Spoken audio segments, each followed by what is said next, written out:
तो नमस्ते प्रणाम। और हम लोग आज थोड़ा सा क्रिसमस जो है ना, फनी मूड नहीं है आज। क्रिसमस फनी में रहना चाहिए। फनी में भाई टोपी ओपी लगा के तू बैठ बा। ये क्रिसमस से दूर है।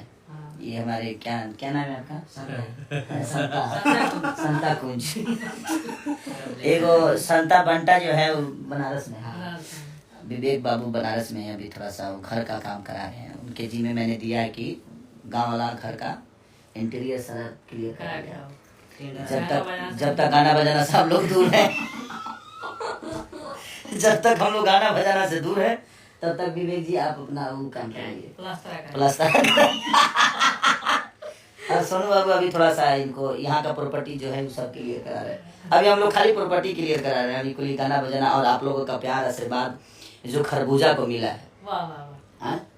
बताइए, नींबू के बाद में खरबूजा। खरबूजा को जो आप लोगों ने मोहब्बत दिया है, आज 12, 14, 15 दिन में 35 मिलियन के आसपास है वो रील। करीब 6 लाख से ओरिजिनल कम से कम 50-60 मिलियन का, ओवरऑल 60 मिलियन के आसपास होगा वो हर जगह। और हमारे टुनटुन बाबू, इनको कौन नहीं जानता है, कौन नहीं जानत है जग में टुनटुन बाबू।